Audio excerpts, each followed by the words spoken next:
बात करें करने लो फिर मैम आप लोग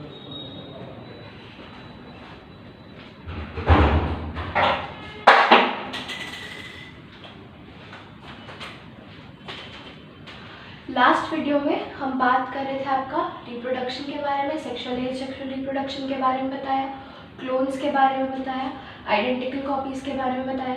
अब हम थोड़ा सा जानेंगे वेरिएशन के बारे में, है ना। ऐसे ये जो टॉपिक है, I don't know why NCERT has given it here, ये चैप्टर आपका बेसिकली जेनेटिक्स वाले चैप्टर हेरिडिटी एंड इवोल्यूशन में ये वेरिएशन का टॉपिक होना चाहिए था, ठीक है। लेकिन अब दे दिया है तो हम इसको इसी चैप्टर में कवर कर लेते हैं, है ना। वेरिएशन क्या होता है बायोलॉजी? वेरिएशन अगर आप ऐसे वर्ड देखें तो वेरिएशन कुछ नहीं है आपका, कोई भी दो ऑर्गेनिज्म जैसे भी वेरी कर रहा है, कोई भी चीज़ एक दूसरे से जैसे डिफर कर रहा है, that difference is called as variation, है ना। तो बायोलॉजी में हम वेरिएशन किसको बोलते हैं? हमारे जेनेटिक लेवल पे जो डिफरेंसेस होता है, जेनेटिक लेवल पे जो डिफरेंसेस होता है, उन डिफरेंसेस को हम वेरिएशंस कहते हैं, ना। उन डिफरेंसेस को हम वेरिएशन कहते हैं। अब जैसे कि हमारी बात करते हैं, मैं और आप दोनों ह्यूमंस हैं, 99% डीएनए हमारा सेम है, लेकिन फिर भी हम डिफरेंट हैं, है ना। कुछ तो अलग होगा हमारे जेनेटिक मटेरियल में, उसी डिफरेंस को हम वेरिएशन कहते हैं, ना, कि मेरे और आप में देयर इज सम वेरिएशन, इसीलिए तो हम अलग अलग है कि नहीं। तो इस जेनेटिक लेवल पे आपके जेनेटिक मटेरियल में जो भी डिफरेंस होगा उसको हम वेरिएशन बोलते हैं, है ना। अब ये वेरिएशन कैसे आता है? ये दो तरीके से आता है।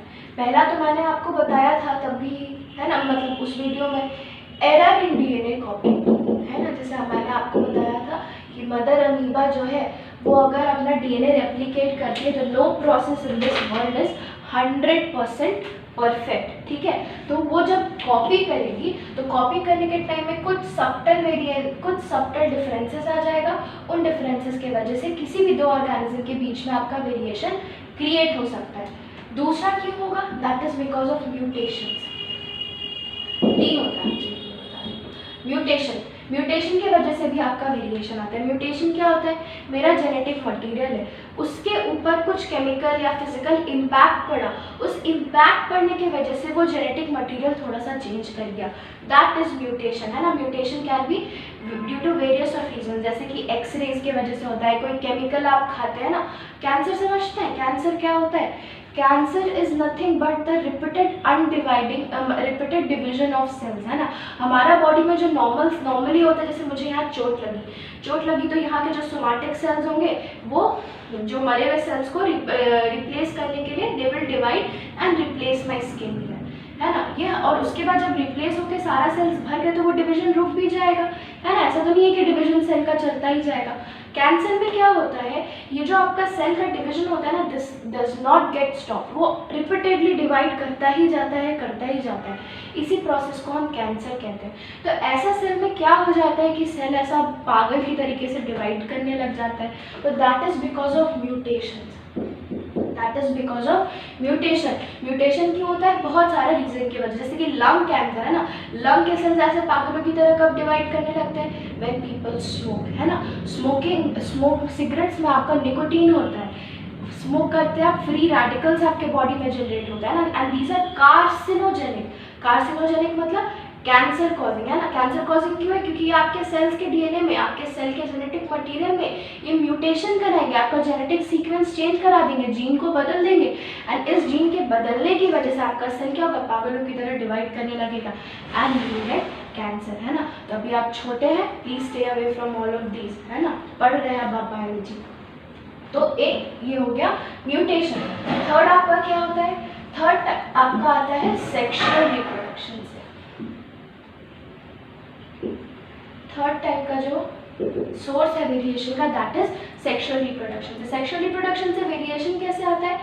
सेक्सुअल रिप्रोडक्शन में जेनेटिक मटेरियल जो आता है that comes from two different sources, है ना। एक पेरेंट से एंड दूसरे पेरेंट, है ना, फादर से एंड मदर से। तो इसके आने की वजह से सिंस मेरे को दो अलग सोर्स से अपना जेनेटिक मटेरियल मिला, तो हम उन दोनों ऑर्गेनिज्म से अलग हो गए, आई विल बी वेरीड।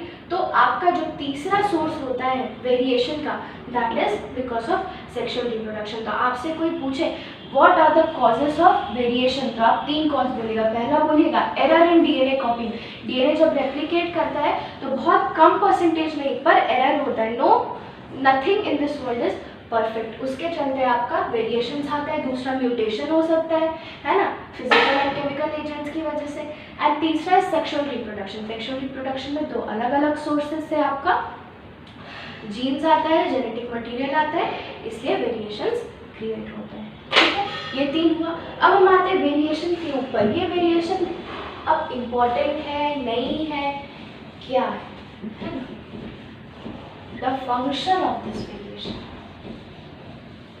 आपके एनसीईआरटी में बहुत अच्छे से इंपॉर्टेंस ऑफ वेरिएशन समझाया है। उसके पहले हम आपको एक वर्ड बताएंगे, that word is species.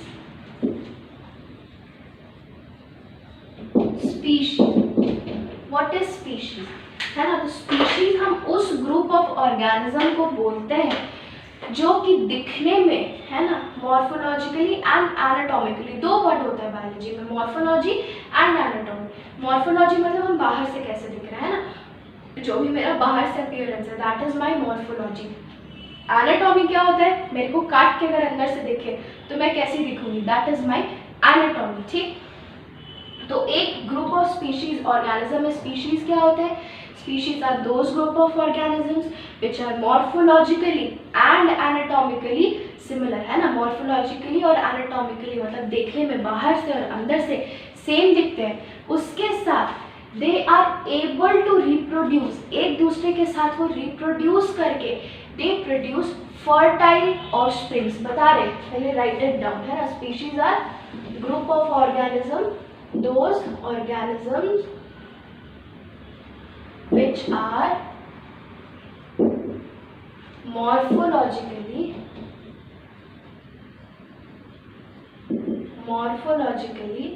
and anatomically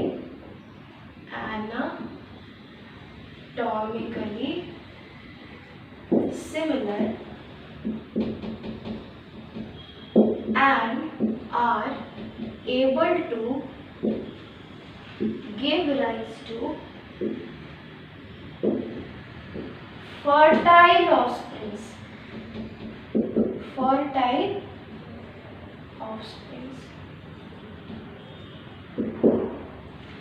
है ना। एबल टू, अच्छा यहाँ पे एक चीज आप ऐड करिए, they are able to reproduce, है ना, they are able to reproduce, they are able to reproduce and give rise to fertile offspring।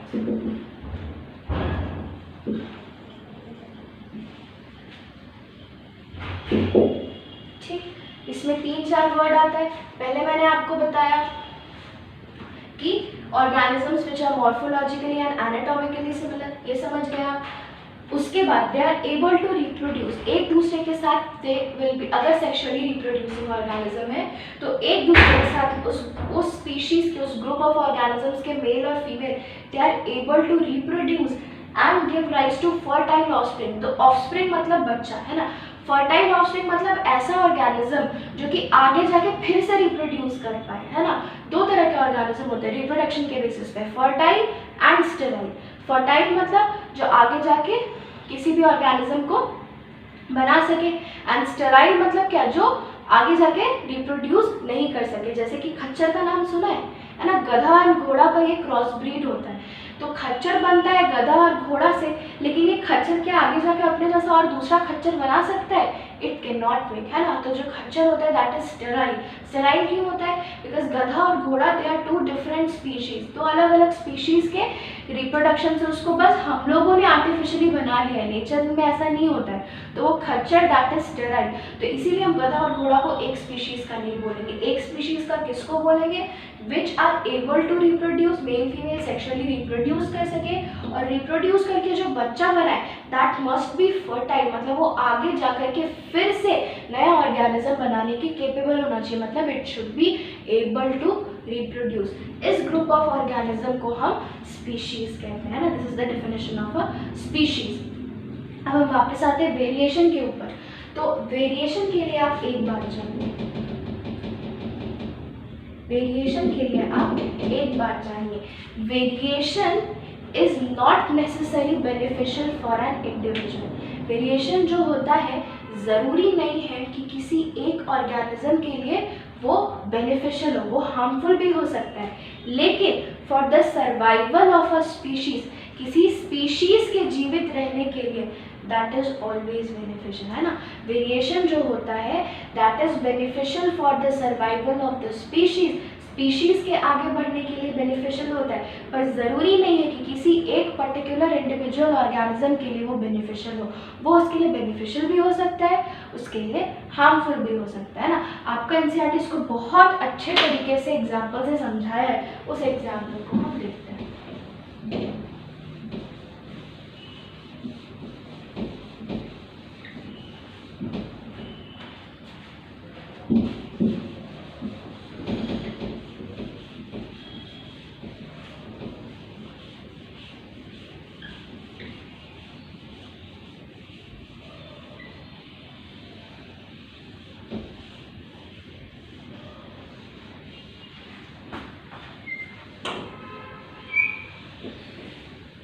चलिए,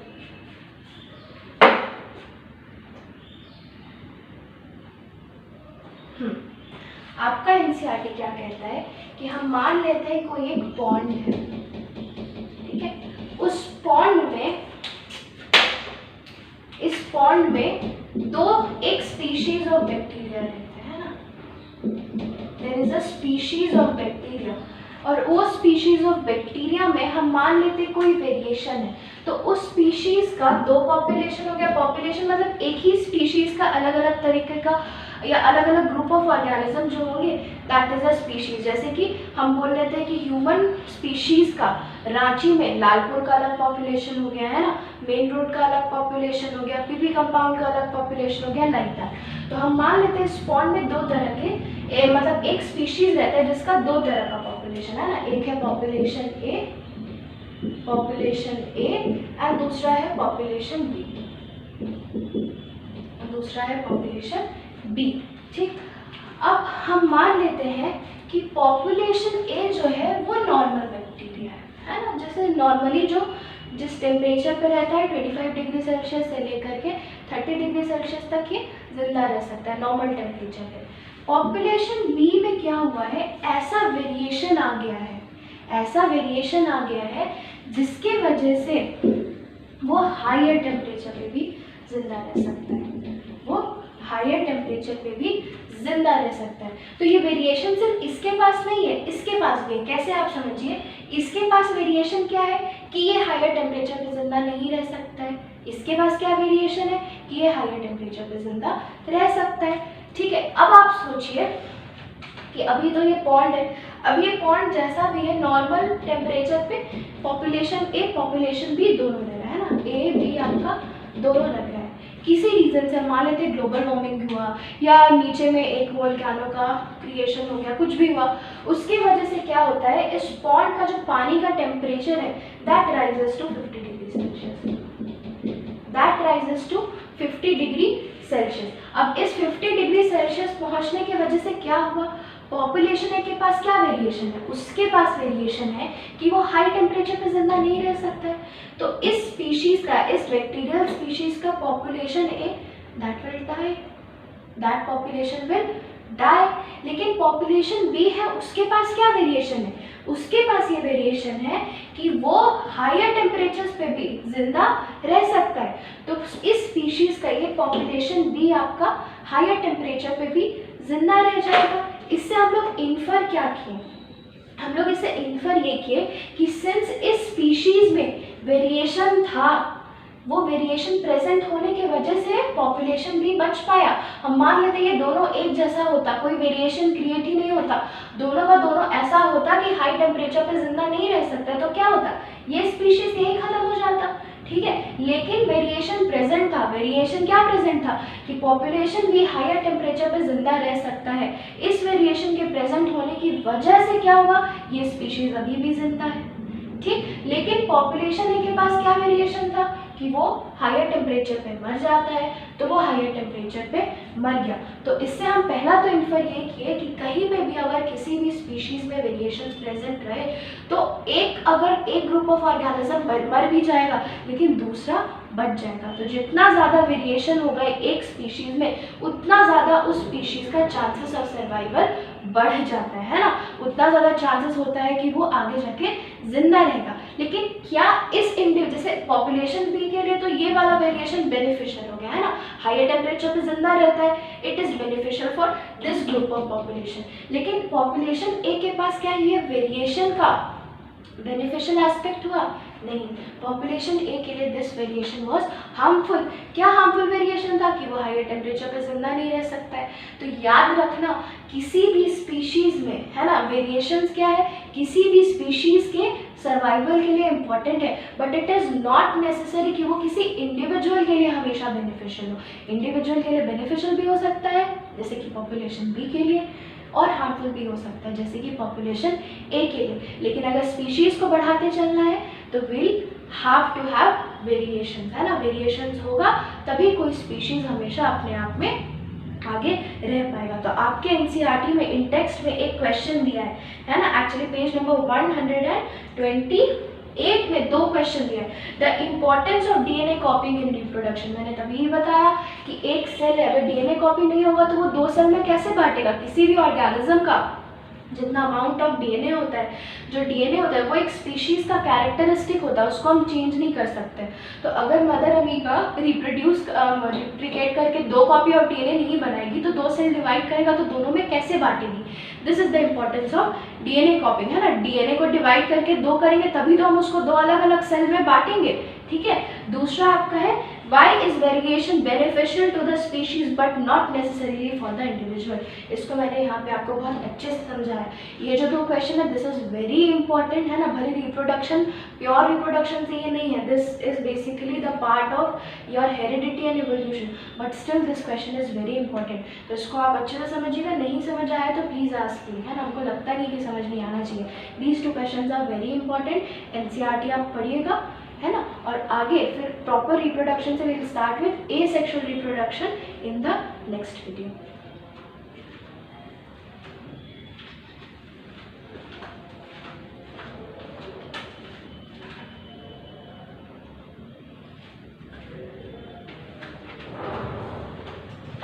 थोड़ा सा और बात कर लेते हैं हम लोग। स्टार्ट करते हैं एसेक्सुअल रिप्रोडक्शन से, है ना। हमने आपको बताया टाइप्स ऑफ रिप्रोडक्शन, थोड़ा सा एसेक्सुअल रिप्रोडक्शन जानते हैं, 1-2 जान लेंगे थोड़ा सा, है ना। फिर उसके आगे डिस्कस करेंगे।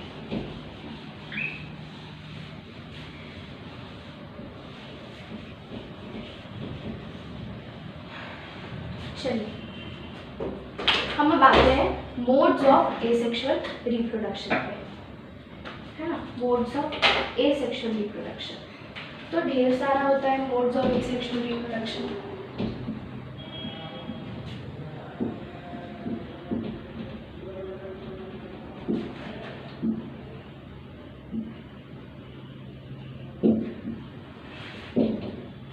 ठीक है, बहुत सारा होता है। हम उसका पहले नाम जानते हैं सारा का। पहला होता है आपका फिजन। फिजन फिजन मतलब कुछ नहीं, जहाँ पे एक सेल 2 या उससे ज़्यादा सेल्स में बढ़ जाता है, that is called as fission, है ना। फिजन आपका 2 तरीके का हो सकता है, binary fission and multiple fission.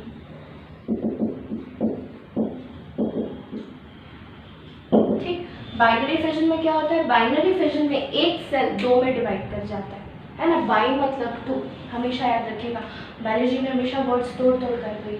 और मल्टीपल फिजन मतलब एक सेल बहुत सारे सेल्स में डिवाइड कर जाता है, that is multiple fission. Next step है दूसरा आपका होता है फ्रैगमेंटेशन। ठीक, फ्रैगमेंटेशन में क्या होता है, कोई भी ऑर्गेनिज्म अपना फुल साइज अचीव करता है, फुल साइज अचीव होने के बाद छोटे छोटे टुकड़ों में टूट जाता है। फिर वो जो छोटे छोटे टुकड़े होते हैं वो बहुत सारे, वो फिर बड़े होकर के नए ऑर्गेनिज्म बनाते हैं, that is known as fragmentation. ठीक, तीसरा आपका आता है रीजेनरेशन।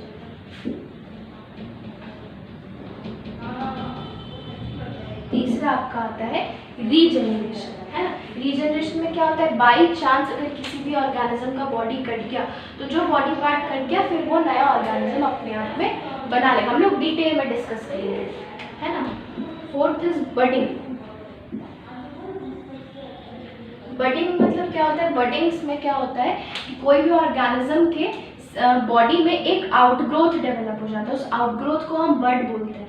फिर वो बड धीरे धीरे उसी ऑर्गेनिज्म के साथ में बड़ा होता है, बड़ा जैसे ही हो जाता है फिर वो अपना पेरेंट बॉडी से डिटैच कर जाता है, फिर वो डिटैच करने के बाद नया ऑर्गेनिज्म बनाता है ना।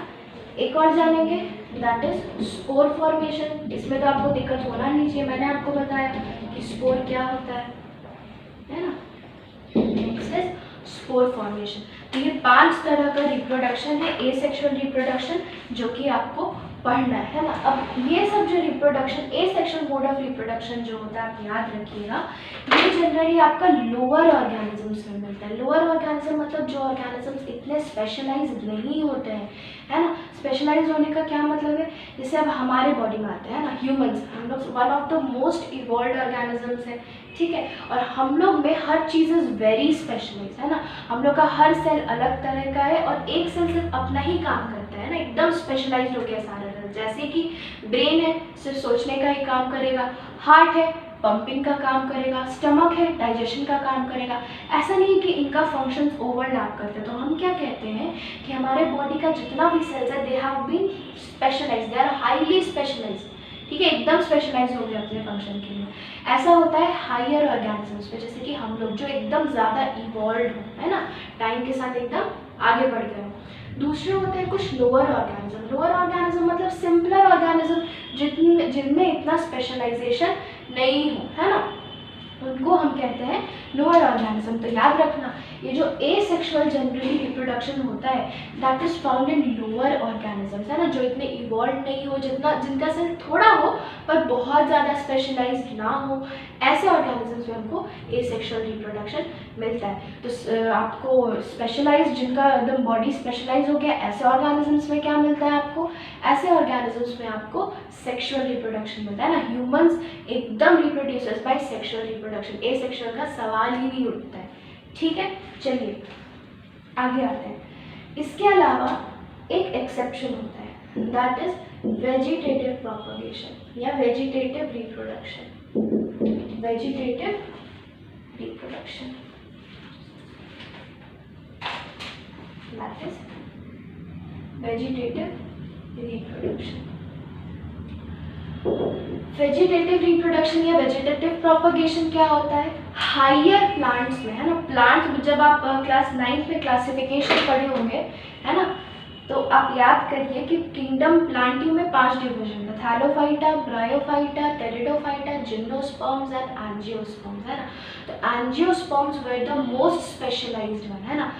तो जो एंजियोस्पर्म्स होता है उनमें एक मोड ऑफ एसेक्सुअल रिप्रोडक्शन मिलता है ना। ऐसे तो हायर ऑर्गेनिज्म है, बाकायदा उनमें कोई सेक्सुअल रिप्रोडक्शन नहीं मिलना चाहिए, लेकिन सिर्फ एंजियोस्पर्म्स में, उस हायर ऑर्गेनिज्म में ही मेरे को एक तरह का वेजिटेटिव रिप्रोडक्शन मिलता है, एक तरह का एसेक्सुअल रिप्रोडक्शन मिलता है। उसमें होता क्या है, प्लांट का 2 पार्ट होता है, एक होता है वेजिटेटिव पार्ट, एक होता है रिप्रोडक्टिव पार्ट। जस्ट लाइक मैंने सेल्स के बारे में बताया था, एक होते हैं सोमैटिक सेल्स, दूसरे होते हैं रिप्रोडक्टिव सेल्स, है ना। तो वेजिटेटिव रिप्रोडक्शन मतलब प्लांट में भी वेजिटेटिव पार्ट होता है एंड रिप्रोडक्टिव पार्ट होता है। तो वेजिटेटिव पार्ट क्या हो गया, रूट, स्टेम, लीव्स, ब्रांचेस, जो भी रिप्रोडक्शन के काम ना आए उनको हम वेजिटेटिव पार्ट कहते हैं। रिप्रोडक्टिव पार्ट क्या हो गया, जो रिप्रोडक्शन के काम है, जैसे कि फ्लावर, है ना, फ्रूट में हो गया सीड्स। ये फ्लावर फ्रूट कुछ नहीं है, फ्लावर का ही आगे जाकर के flower gets evolve into a fruit, है ना। तो जो फ्लावर होता है that is the reproductive part of plant. तो फ्लावर के अलावा आपके प्लांट में जितने भी पार्ट्स प्रेजेंट हो दैट इज वेजिटेटिव पार्ट्स। तो अब क्या होता है, कुछ वेजिटेटिव पार्ट्स, है ना, ऐसे तो उनको रिप्रोडक्शन नहीं करना चाहिए, but they get specialised for reproduction and उनकी मदद से जब हम रिप्रोड्यूस करवाते हैं, that process is known as vegetative reproduction और वेजिटेटिव प्रोपगेशन। तो ऐसा क्या होता है उन वेजिटेटिव पार्ट्स में जो कि रिप्रोड्यूस करने में हेल्प करता है, तो उनके पास होता है बड्स।